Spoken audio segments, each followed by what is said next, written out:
So now we're going to talk about digital trends, and I think someone wanted to talk about digital trends, right? So who would like to be our panelists on the stage? So instead of having 3 pre-planned panelists for this morning, I decided to make this fun. So I went a little bit off script. And I decided, you know what, we got over 300 experts in the room that can talk about top digital trends in digital marketing. So do we have anyone that would like to sit in the wonderful, comfortable chairs under the spotlights on stage? I almost never get a volunteer. We got one. Hello. Come on up. Groupon is definitely represented today. You're with Groupon, right? Yes. Yes. That's what I'm here for. That's right. Are you in marketing or what? Okay. That's right. Have a seat. Echo. Is Echo in the room? Would you like to come up? Okay, come on up. Okay. Great. And our third panelist this morning is you, our digital experts in the audience. So welcome, and actually we didn't get you properly introduced. Oh, great, thank you. Yes. What do I start out with? Just tell us who you are, Okay, who you're with, great. why you're here. So, good morning. My name is Echo, and I'm the lead for sales operations at Citron Hygiene. It's a B2B company, so I'm really excited to bring all the great things that we find at the B2C company that we can bring on board. Although I'm from sales and operations, basically we understand that marketing has to create trust. So I work very closely with the marketing side of things, and I do analytics to help drive marketing campaigns and understand the sales analytics to drive more performance from the rep as well. So really excited to be here and see what I can offer from a B2B side of views. Awesome. And I'm sorry, what was the name of the company? Citron Hygiene. We're one of the North America's leading company for commercial essential services that take care of lots of the restaurants downtown for all those 8,000 restaurants? Yes, well, we haven't targeted all of them yet, so that's great. There's always new restaurant opening up, that's great. Pest control, hygiene service to make sure that everybody, watch out for the outbreaks. Whenever there's outbreaks, we are just on top of things. Okay, great. Yeah. Welcome. Thank Thank you you. for being here. And thank you both for volunteering, because sitting under the spotlight is definitely can be a challenge. So speaking of challenges, something that I tell all of my clients basically for 2018 is, I think the challenge for 2018 is to take all of this content and all this information we're going to give you over the next 2 days about all the exciting new ways to market companies and be unique while using this new technology. So it's definitely a challenge in learning what fits your company in the best style. So getting started. So first of all, how many of you feel like you're like a TV producer, you've started like a production company at your company, you're like a broadcaster? Any of you ever feel that way? Okay. Some of the people who work for you definitely feel that way. And really, if you think about it today, we are a broadcast company. Because think about it. We choose the audience. We handle the production, a lot of us. We choose the talent. We choose the distribution methods. A lot of times we even monetize that. And then, of course, we measure that. So, we are a broadcast company, and we need to start thinking of ourselves in that manner. Next, another trend that's definitely still on topic for 2018 would be mastering micro moments. Do we have anyone in the audience that's using or really focused on micro moments besides Groupon? Definitely in that space. Anyone else that can? Okay, I'm going to have to warm you up a little bit more, I can tell. All right, so basically what we're talking about here is, as far as micro moments, would definitely be smartwatch. Anyone here wearing smartwatches? Okay. Just in the mall in New York, I was just walking into the mall, and one of the first largest displays I saw was this. And so we typically think, so I grabbed it, obviously took a shot of it, but we typically think of watches and smartwatches as Apple or Samsung, But what we need to be aware of is that the smartwatch industry is really growing and expanding to all brands. Here you have Fossil, Garmin, an LG version, and, oh, I didn't put it in there, but actually Louis Vuitton, Tag Heuer have already launched their smartwatches as well. So how many of you are going to be rushing out to check that out? So basically what we're talking about here is the smartwatch category, and as you can see from this chart, you can see the growth in sales for smartwatches and how that trend is continuously developing. Talking about micro moments, and I know this is something that you can contribute a little bit to. So I walked into Nordstrom's here at the center, it's at Eaton Center Mall. And after I walked in, a few minutes later, I noticed both on my smartwatch and on my phone that I had just walked into Nordstrom's, and suddenly I get this email. And I'm thinking, that's interesting, right? So, how many of you are using any type of technology like this that can speak to it? No one? Oh, we have one? Okay. You get the catch box. Okay, so. Hi, my name is Melissa. I currently work in education, Okay. Post-secondary education within the publishing department. So it's not exactly this use case. We developed a virtual tour and we have a beacon that detects the location where you are. Hold Sorry. Yes, because that's real important. I was actually going to talk about that, but I'm glad you mentioned it. So she's talking about beacon technology? And so it sends you a message to, to where you are within the college, and we have specific messaging around that, and we're thinking of repurposing it for prospects where they haven't actually signed up to the college yet, and they want to do a self-guided tour, and encouraging them along the way to explore locations at the college so it detects them. This is, I hesitantly raise my hand because this is location-based digital marketing. Sure. Targeting, but it's still some sort of target. Absolutely. Absolutely. It's really good. Anyone else using beacon technology? Over here? Okay, good. Yep, you're up. Hi, James Monahan from CIBC.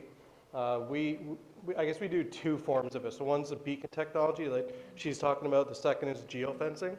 So we actually work with some of our content providers to put physical boundaries across locations, and through cell phone networks and everything, we're able to ping cell phones and understand where they're sitting. So based on that, we can give them messages like, welcome to Toronto, or new to Canada, welcome kits. Primarily for me, I manage the airport. So understanding traveler patterns and I guess targeting them, messaging that's relevant to where they're going, what they're doing, is important to our business. So. And so how are you able to connect the message to them? Is this through a banner ad? Is this through text message? Do they have to download an app to receive this? So one of two ways. One is if they're current clients, then through our back-end systems of our actual mobile banking, then we have push notifications that allow us to then further communicate with them. But secondarily is through third party. We're able to almost do like service type messages. Okay, great. Thank you. Anyone else taking advantage of more micro moments? Is this something that you wanted to contribute to? Sure. At Groupon, we think like in a year there's about average 900 of these micro moments, different types. Like you want to eat, you want to do something, any kind of activity, or even dental services. We have that Groupon, and so we try to coordinate a lot of those. Of course, like when you walk into a certain mall, there's deals there. We would pop a notification on your app. We look into the watch as well to how to do that. And also another important factor is, since I work in the travel, so we know if you bought some travel on Groupon, we know where you're going and what dates, and we can start pre-sending you emails and messages, and that's the different type of sort of thing that we do. Just try to relate different things together. So I think that's kind of where a lot of the trend's going. You do have to be careful not to be creepy. Creepy is never a good thing, That's right? right. There's the fine line between savvy and creepy. Definitely, you don't want to cross that for sure. So, just a few facts that I pulled off of Google. So, searches for what's the weather today have grown over 160% over the past 2 years. Do any of you use your smartwatch to determine what the weather's going to be like today? Okay, so I found that I don't use that particular service, so I found that very interesting. And so when I was talking to Louis Vuitton about their smartwatch, you can't talk on their watch. You do get, I think, a health app. They have a specific app that has some specific functions. And she was like, and you can get the weather. And I was like, really? Is it that cool? But, you know, it is, because that's what more people are demanding from their smartwatch, and it does make sense. So a couple of other things. Nearly a third of all mobile searches are related to location. I definitely can appreciate that, especially while I'm here, because I'm like, okay, whatever type of restaurant near me. Over the last 2 years, searches for local places without the qualifier near me have grown 150%. Faster than comparable searches that do not include near me. So I found that data pretty interesting as well. Also, how many of you ever type in like best Korean restaurant, best Thai, best hotel? Yeah, look at that trend. So searches for that have grown 80% in the last 2 years. So that's definitely an interesting statistic. And then when we look at these micro moments, you're going to hear from speakers a little bit later, and they're going to talk about something new that's in Google Beta right now, where you're literally going to be able to, either on your desktop, or actually it's built more for a mobile device, you're just going to be able to make the purchase, show your face, and you got shoes in the mail, right? So that's the kind of micro moments and the type of world that we're in. Echo, anything as far as micro moments that you're using within your company? Sorry. Got to have the catch box. Gotta catch it, thank you. Yep. Something more related to that is that we implemented Map Anything with our sales team. So when they drive by their customer, all our previous good customer who will give a recommendation shows up. Oh, wow. Yeah, so basically our rep can go inside and prospect and says, oh, did you know all these people are our customers? So it shows up on their phones to say like, oh, these are all the customers you can talk about around this area. So the prospect would know, oh, it's around that area. So I think that's kind of related. Yeah, that's an excellent example of marketing and sales working together. Yeah. Thank you. Anyone else want to contribute? Any other ideas on that?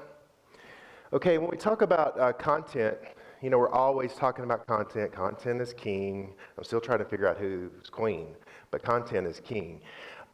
So when we talk about content, we obviously want to be more visual with our content now. Obviously, we're moving more towards video. And then solution focused is kind of the buzzword that I'm hearing, which is really kind of something that should be a given, but it's not, because companies are still doing things like this with their advertising versus things like this, where they're showing the emotional side and showing the kids that are actually using the toy or the product or what have you. So showing that problem-solving solution in our content is very important. How many of you have made significant changes in the content within your company? Oh yeah, you got to toss it, right? Okay. So content, anyone? So let's see. Oh, thank you so much. You're like, I want to talk. No, don't. Okay, so yeah, we're just talking about content and some of the changes. My hesitancy in putting my hand up is that we're not quite there yet, but I That's agree fine. that we're focusing on solutions. So I work for a company called Vallejo, and we're an insurance product distributor. And for us, it's less about what is the single product you need to help grow your business, but what is the full end-to-end solution that will help you achieve your goals. And that's something that we're working on, both on a sales team as well on a marketing side, in terms of how we're looking to position that on our site and in all of our materials. So it is definitely a trend and a direction that we're walking towards. That's actually a really good example. In the U.S., I'm not sure about here, but in the U.S., for example, insurance used to be, in my opinion, some of the most boring ads, you know? But haven't insurance companies gotten pretty fun with their ads lately? There's a couple you can think of, right? So anyone else want to contribute as far as solution-based content or changes that you're making within your company as it relates to content? This is so important because there's so many avenues we could talk about with this. Big toss. Yes, good Hi, catch. my name's Nicole, and I work for a staffing agency and manage 5 brands across Canada. So for us, obviously, interacting with people is a huge part of our business, both our clients and our job seekers. So for us, we've been historically producing a lot of written content, but clearly we're moving towards a much faster video approach, purchasing all of our own video equipment so that we can put out faster, more personalized content to our job seekers on social media. So just a really quick touch base on here's an interview tip for the day or here's a tip for your resume, but rather than reading it, you're hearing it from us so that you feel a little bit more connected. And I think that that's just a relationship building strategy, but also going in line with the trends of people want fast content that they can scroll through and read or hear on their phones. So. Right, and as you said, relatable content. So how do you, tell us a little bit about how you produce that. Is it real professionally produced? Is it kind of, tell us kind of what it looks like. It's actually been an ongoing process for us because we started with a very professional, we were working with a marketing agency to help us with that, but we almost found that it made it less personable, so we're going more for that homegrown, it's in the office, it's a quick connect with us so that you almost feel like you're walking into our office and getting to know us a little bit more, so. Great point. So by show of hands, how many of you, if you don't have to speak, but how many of you within your companies are moving from less polished production to more like raw, natural content? Look at that. That's definitely a trend. Thank you. Yeah. Oh, yeah, grab your coffee. All right. Who else? Anyone participating with, let's say, anything solution-based? Okay. Well, it's too early for me to go that far from here, but maybe by tomorrow I will. Grab your coffee. All right. So who are you with? I'm with Travel Manitoba, so Okay. the majority of what we do is content-based. We've actually divided our digital marketing department into 2. There's our digital marketing side and our content creation side, so we have a content creation team of 6 people. And we focus primarily on, because travel, we work with so many different partners, we're not actually selling one particular product, we're selling the experience of visiting Manitoba. So we make sure that we have sort of shifted our entire marketing strategy to pushing forward. We have an award-winning blog that basically shares travel experiences around the province. We produce a lot of video that is experientially based, so we work with a lot of second and third-party media that we work with. But basically what we're trying to do is we know that we write strong content. We know that people, especially in travel, when you're thinking of a larger destination, connect with an experience or a feeling, or you want to be transformed by when you're traveling. And the best way to tell that story is with really strong content. So we've been able to sort of restructure our entire strategy with the idea of using digital marketing to bring interested people and then using content to keep them and have them return for more information. It's kind of like the sticky element of our digital marketing side, because you'd rather read an interesting blog post than click on a banner ad, no matter how good your banner ad is. And we found that by sort of centralizing content on our site, we're able to see a lot higher return rates, which is ultimately what we're looking for, and also a lot more engagement from people who are actually sitting on the site. So that's a really good point that you made about the switch from the banner ad to the blogs. How many of you, just curious, are kind of struggling right now or contemplating making that shift from maybe content that you used to produce to going with blogging? Yeah, so lots of you. So I can speak as an agency or company owner. Someone mentioned to me the other day, the decision maker for marketing said, you know how we used to get calls like 4 times a day? Hi, I'm your Google rep. I want to help you with your Google listings. They made an interesting observation that they no longer get as many of those calls, but now 4 or 5 times a day, they're getting calls that says, hey, I'm a blogger, and I blog about your industry. I'd like to come in and anyway pitch you, basically. So that industry has definitely become a major trend, and people are definitely taking the challenge there. Okay, so voice. Who's working with voice? And I've lost my clicker. There it is. Okay, very interested to hear what Groupon's doing with voice. I think not. We're starting to get into that a little bit. Okay. But the starting of that, we sort of invested into chatbots, because you imagine voice is just translating the voice into text, and the chatbot kind of returns. And interesting, you're talking about weather. Like the first thing I wake up in the morning is I say, Alexa, how's the weather today? And I think that definitely contributes. I've gotten into a point where you can say, ask her what time it is, so I don't want to open my eyes and strain my eyes. So I think that's one thing that's really powerful. If you start with the chatbot technology and you build that and you have solid, and then you can invest into the voice APIs, and so it's literally just translating the voice into the text, and you have a proper answer for it. So I think that's really powerful. So let's just, speaking from the technology side of things, so how far away are we from, Alexa, can you send me a Groupon for such and such spa in downtown Toronto? I don't know if I can talk about details of that. Oh, well, you know what that means, right? It's on its way.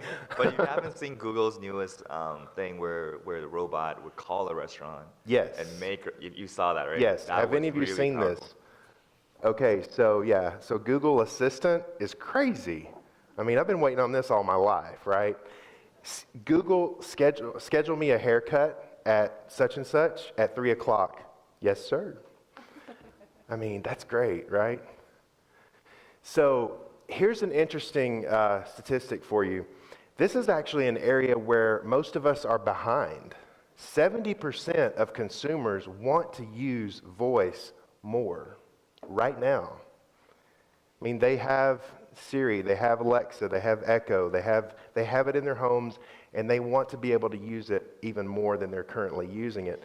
So if your company's not a part of this or not finding a way to make this a part of your solution, it has to be at the top of the list, because this is one of the areas where we're behind the consumer as far as technology and in marketing. Okay, next is data-driven marketing. And I think when we were talking, weren't you using some data-driven marketing? Is that right? Okay, can you speak to that? I actually started as a marketer, and then when I start getting my hands into data, I just love how decisions should be made Yes. from data, not just subjectively throwing darts on the wall.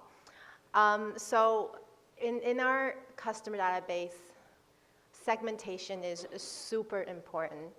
And what we do is when our leads, and so basically, sorry, to come back to the front end, we use Salesforce.com in our company. And so we do have traditional marketing where we go on the trade shows and we collect business cards and such. And they are really cold leads. Usually a trade show, people come to your booth to pick up a swag, and then later on they leave. So basically, when we send them out different email marketing, so we use lots of email marketing, and as they interact from the email to our website, we can track where they are going into our website and what they're becoming interested in. And the longer they stay on our website, they start getting a score from a Pardot, which is Salesforce.com. And when, I'm sorry to interrupt you, but I just want to make sure they heard that.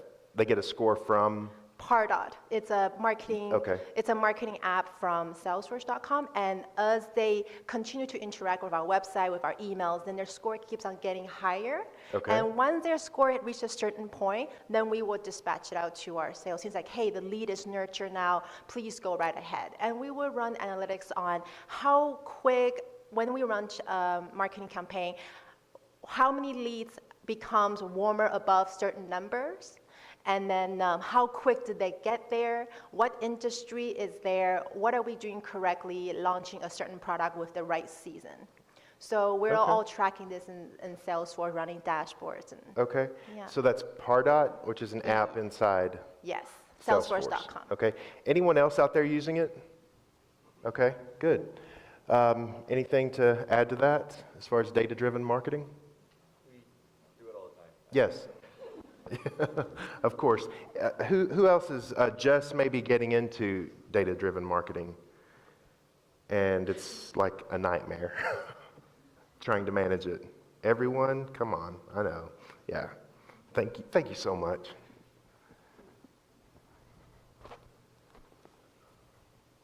Yeah, move the water. Hi, my name is Nadia. I work for the Montreal Airport. Oh, So we're traditionally an operations-driven company, but we're making a switch to really passenger-focused company. We have tons of data. We're just trying to make sense of it all. sorting it, right? Exactly. So our biggest challenge is some legacy systems that we have in terms of our operations, and really figuring out a way of bringing that data into the marketing team to basically support commercial services. So all of the retail operations that we have to really drive non-aero revenues. Okay, good. We had an airport in New York, and they were talking about how they're using the data to move towards trying to encourage people to park more at the airport versus Uber, or show them maybe the difference in the cost and the price. So they're using data for that component, which I thought was really interesting. So basically, looking at the data, sorting out the knowledge, so that we can get more actions from that. Okay, this is always a good one. Who's using blockchain technology? Okay, so where I'm from, we have Walmart, right? They're using it. UPS is using it. FedEx is using it. So anyone in here using it? Or even thinking about how they could use it? Okay, good. That means we have something fresh, right? Blockchain? Groupon? Can't say? Can't say? Okay, so we know what that means. So blockchain is something that I'll just admit, right along with you, I'm almost clueless when it comes to blockchain. However, since this seminar series, I have learned more about it. And one of the videos that I've found that actually explains it the best in the most simplest terms is this video. Simply explained. Blockchains are incredibly popular nowadays. But what is a blockchain? How do they work? What problems do they solve? And how can they be used? Like the name indicates, a blockchain is a chain of blocks that contains information. This technique was originally described in 1991 by a group of researchers and was originally intended to timestamp digital documents so that it's not possible to backdate them or to tamper with them, almost like a notary. However, it went by mostly unused until it was adapted by Satoshi Nakamoto in 2009 to create the digital cryptocurrency Bitcoin. Now, a blockchain is a distributed ledger that is completely open to anyone. They have an interesting property. Once some data has been recorded inside a blockchain, it becomes very difficult to change it. So how does that work? Well, let's take a closer look at a block. Each block contains some data, the hash of the block, and the hash of the previous block. The data that is stored inside a block depends on the type of blockchain.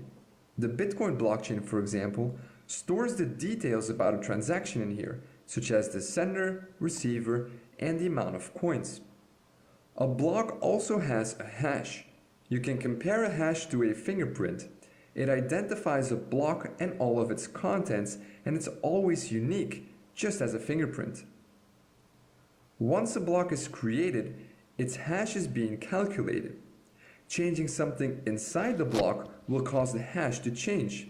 So in other words, hashes are very useful when you want to detect changes to blocks. If the fingerprint of a block changes, it no longer is the same block. The third element inside each block is the hash of the previous block. And this effectively creates a chain of blocks, and it's this technique that makes a blockchain so secure. Let's take an example. Here we have a chain of 3 blocks. As you can see, each block has a hash and the hash of the previous block. So block number 3 points to block number 2, and number 2 points to number 1. Now the first block is a bit special. It cannot point to previous blocks because, well, it's the first one. We call this block the genesis block. Now let's say that you tamper with the second block. This causes the hash of the block to change as well. In turn, that will make block 3 and all following blocks invalid because they no longer store a valid hash of the previous block. So changing a single block will make all following blocks invalid. But using hashes is not enough to prevent tampering. Computers these days are very fast and can calculate hundreds of thousands of hashes per second. You could effectively tamper with a block and recalculate all the hashes of other blocks to make your blockchain valid again. So to mitigate this, blockchains have something that is called proof of work. It's a mechanism that slows down the creation of new blocks. In Bitcoin's case, it takes about 10 minutes to calculate the required proof of work and add a new block to the chain. This mechanism makes it very hard to tamper with the blocks because if you tamper with one block, you'll need to recalculate the proof of work for all the following blocks. So the security of a blockchain comes from its creative use of hashing and the proof of work mechanism. But there is one more way that blockchains secure themselves, and that is by being distributed. Instead of using a central entity to manage the chain, blockchains use a peer-to-peer network and everyone is allowed to join. When someone joins this network, he gets a full copy of the blockchain. The node can use this to verify that everything is still in order. Now, let's see what happens when someone creates a new block. That block is sent to everyone on the network. Each node then verifies the block to make sure that it hasn't been tampered with. And if everything checks out, each node adds this block to their own blockchain. All the nodes in this network create consensus. They agree about what blocks are valid and which aren't. Blocks that are tampered with will be rejected by other nodes in the network. So to successfully tamper with a blockchain, you'll need to tamper with all the blocks on the chain, redo the proof of work for each block, and take control of more than 50% of the peer-to-peer network. Only then will your tampered block become accepted by everyone else. So this is almost impossible to do. Blockchains are also constantly evolving. One of the most recent developments is the creation of smart contracts. These contracts are simple programs that are stored on the blockchain and can be used to automatically exchange coins based on certain conditions. More on smart contracts in a later video. The creation of blockchain technology piqued a lot of people's interest. Soon others realized that this technology could be used for other things, like storing medical records, creating a digital notary, or even collecting taxes. So now you know what a blockchain is, how it works on a basic level, and what problems it solves. Want to learn how you can implement a simple blockchain in JavaScript? Then check out this video here. And as always, thank you very much for watching. Okay, so who's ready to take a test on blockchain? Is everybody awake?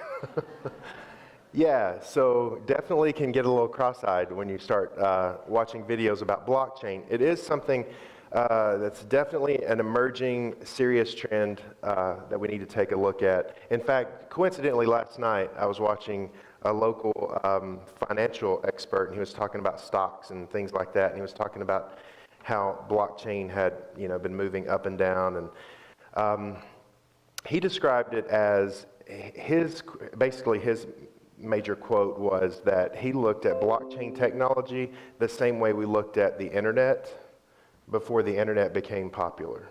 Now, most of you weren't around when that happened, right? But there were definitely some naysayers out there.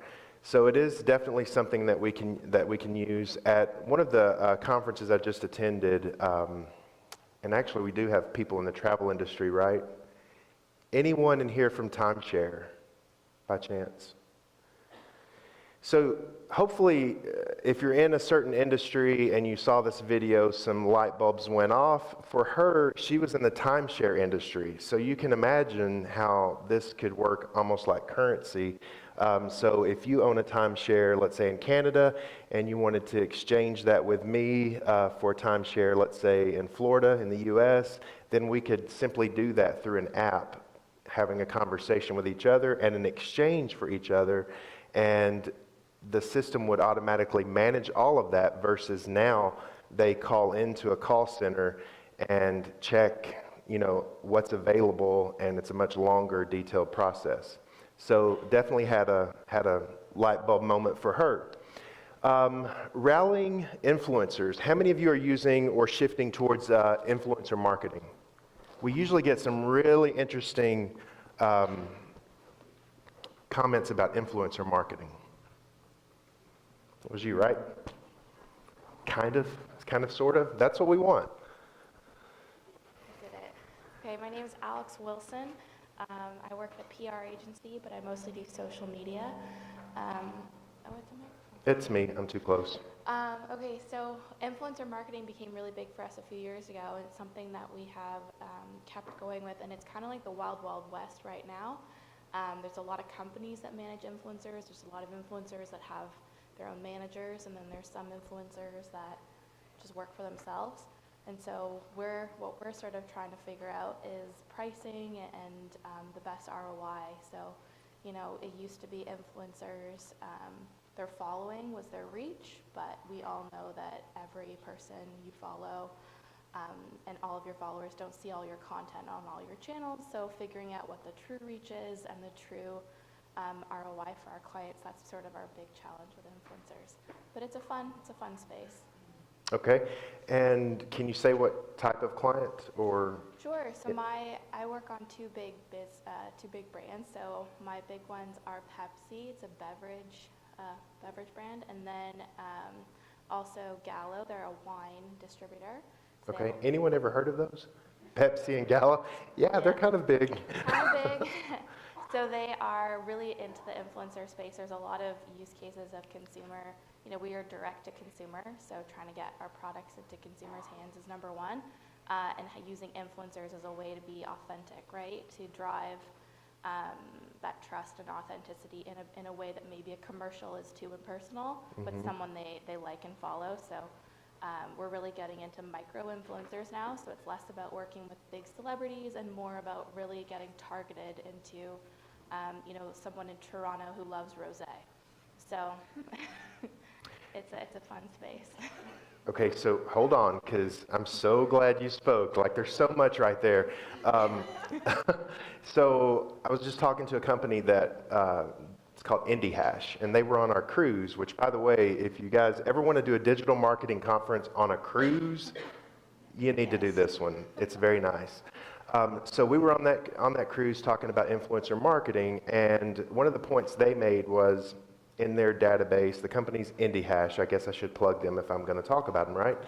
So IndieHash has this huge network of influencers. They basically take your profile, your information, and they connect you with a group of influencers. And what he was saying is that the trend is that people want typically influencers who have followers of 10,000 or less, because they look more authentic. They usually are more authentic, and they're less of the celebrity. But I was curious if you could tell us kind of what an influencer, maybe an example of something that an influencer has done for Pepsi. Just like what does that look like? I mean, are they sitting on a beach drinking a Pepsi? I mean. It totally depends. So we've done it a lot of ways. Sometimes we are activating in market, so we'll have a pop-up, and we want influencers to come to help explain that we're doing an event and drive people in. Sometimes we launch a new product, so there's, maybe we're launching like Pepsi Wild Cherry, and we want people to get excited about Wild Cherry, so we'll send product to influencers, and they'll show how they are interacting with the product in an authentic way. So it's not just kind of Truman style product in their shot, but it's, they're at the beach or they're whatever they're doing. So that's what we really try to do, is find influencers who have a story on their feed. They're showing their life. It's not just influencers who are doing product after product after product, but are really taking their audience along for the ride.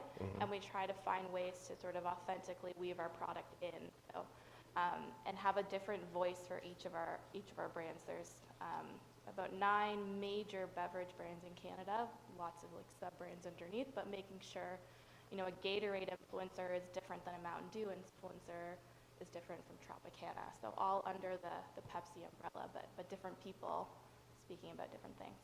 Okay, and just one more, and I won't pick on you, but in the wine category, so does that content look the same? I mean, It definitely looks a little bit different because obviously there's different ad policies around alcohol, so you can't be actually consuming the product in Canada.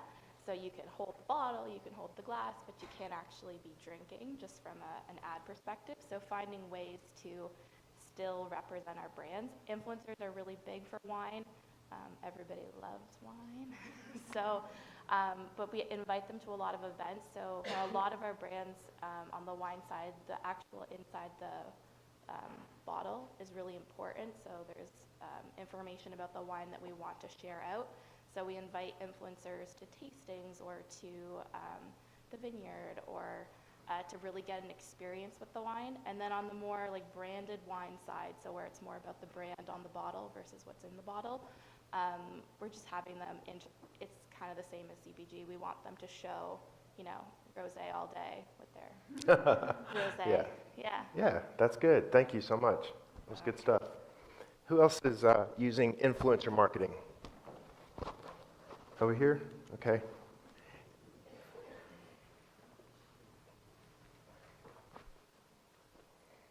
Hi, I'm Felicia. So I kind of, going back to what we were talking about a little bit on the emotional marketing, which is where our influencers come in. So I actually work, I do the digital marketing for Caesarstone, which is a manufacturing company. Some people may be familiar with it if you're familiar with the industry. And so for us... Sorry, just to be clear, isn't that in the granite countertop space? Countertops. Yes. Yeah. So for us, when we're looking into our influencers, it was first kind of based off of having like the pretty flat lays and going to influencers, you know, that kind of had that perspective. Whereas now, because our product is just a piece of the puzzle of an entire kitchen renovation or whatever it may be, we really want our consumers to kind of relate emotionally to what they're seeing. So now we're starting to influence a little bit more with popular chefs, or influencing with, you know, different types of interior designers. And they may not be necessarily these larger interior designers that we know as celebrities, maybe a little bit on a smaller scale, just because we see that they resonate a little bit more with kind of like a daily consumer. Okay, good. Anyone else in the influencer category? Any concerns about influencer marketing that are coming up at your companies? Yes. Okay, I'm going to give it a shot all the way in the back. You ready? Hold your coffee. Here it comes. You could have gotten that. Come on. My name is Shauna. I work for Grant Thornton. We're a tax... I'm sorry, Shauna? Yeah. I work And who are you with? Grant Thornton. Okay. So we're a tax advisory and audit company. So it's very technical. So finding influencers sometimes can be difficult because we have about 150 member firms across the world and about 88 offices in Canada alone. So a lot of times we reach out to influencers and they tend to be clients of ours. And there's also the issue of finding influencers that there are no legal implications involved. So we tend to rely a lot on events, and we'll invite larger businesses to those events and smaller companies, because a lot of smaller companies like to be in the room of a CEO of like a Pepsi or a Coca-Cola. So we tend to rely on our events for influencer marketing and not so much content. Good. So you're moving, as if we went back a couple slides, you're repositioning your content more towards influencer type content. Yeah, exactly. But specifically at events, we find that we get a lot of good feedback where that is concerned. Yeah. And then we use that content. So we tend to have little round tables, and we'll use that space to create content based on that event. Yeah, good. Come on, you can do it. I believe. Oh, yes. Good job. Good save. Come on. Tell us who you are. Plug your company for that one. Hi, I'm Scott Orr. I'm with Accelitas Technologies. We're a photonics technology manufacturer with serving global markets across a lot of B2B market sectors. Okay. Anything that you're doing differently as far as content or digital marketing or influencer marketing? Well, several of the things that we've already touched base on this morning, we are doing. I think the B2B universe is a little different than the B2C universe, especially with regards to influencers and social media and that kind of thing. But where we can leverage, certainly through automated marketing, Pardot, that kind of thing, we're definitely, trying to be more data-driven with regards to what we're doing. Okay. Yeah, and we're on the threshold of launching into a new web project for the company overall. So, okay. Yeah. Okay, good. And good catch, by the way. So anyone in the B2B industry using influencers? Nope. Not yet? Okay. Oh, actually, I think, could you speak a little bit to influencer marketing? I can speak a little bit. A little bit? A little bit. Yeah. So one recent change, Groupon's always about being fun, Yeah. spontaneous, and our kind of current influencer kind of came in that moment where Tiffany Haddish went on to, I think it was Jimmy something show, late night show, and talked about her Groupon experience, inviting Will Smith and his wife. I don't know if you guys seen that. And it kind of sprung that. What's her name again? Tiffany Haddish. She's a new up-and-coming comedian. She's in a lot of movies now. Yes. Right. And then so coming from that and kind of just because of that and internally, it got passed around the company and we watched it and that kind of partnership formed right before the Super Bowl. So that was kind of one thing that Groupon never really got into, but now we've gotten into. I think that's the only difference. It just kind of happened by chance. And I think that's where a lot of influencer things come in. And it's about this network of, I think since Tiffany joined, there's a lot more, comedians or a lot more celebrities started talking about Groupon a little bit. I think that's kind of how we view the influencer in a way. It's not just that one person. It's usually that influencer has a group of influencers that follow each other, especially on Instagram and things like that, that kind of passes it on. Right. Which is pretty cool. That's good. So how many of you have teenagers at home? Okay, so have you kind of experienced a little something different as far as their influencers? A lot of us in our generation, celebrity, if you think about Pepsi, you think about Coke, and it was all about celebrities, endorsements, and that sort of thing. But now when I talk to my kids or my kids are telling me about who they're watching, I'm like, who is that? Because it's someone on YouTube I've never heard of, and they've got like 20 million followers. And so the other thing that was interesting in the last influencer marketing category was that these companies that you can reach out to for influencer marketing, they score different influencers. And they were showing us how major celebrities had, like, let's say on a score of 1 to 10, this major celebrity had a score of 4 that you would know them if I mentioned them. And then these people that you've never heard of had a score of 9 as far as influence. So definitely depends on, I think, which segment and which demographic that you're reaching as to what type of influencer that you're reaching. Yeah, sure. I'm just going to add my past life into this discussion. Yeah. So I used to work for a toy company. Okay. And the influencer would be the B family. Has anybody seen the Bee family? It's a family. They just, they have their own YouTube channel. It's a funny dad who used to talk like Batman all the time. So they're not really like celebrity out in the world, but they are influencer, and we would give them toy samples. Oh. And then they play around it, and our sales just spike up. And that's important because if you walk down a Walmart aisle for toy, it's just so shiny. Everything is just, how do you know? And you can't even open a plate right there and take it home. And then by the time you take it home, you have to refund it, and it's whole crazy thing. So if the influencer opens up, play it, and their whole family joins the fun, and then suddenly it just keep on spreading. And if you find an influencer who just focus on having fun, and sometimes it could just be an 8-year-old kid that we just give it to. They just talk about how fantastic it is using raw production, the video, and it just spreads. Yes. So it doesn't really have to be, well, for that industry, you don't have to be like a super celebrity, but just someone with good YouTube channel, good fun network, and give it to them a sample and spreads.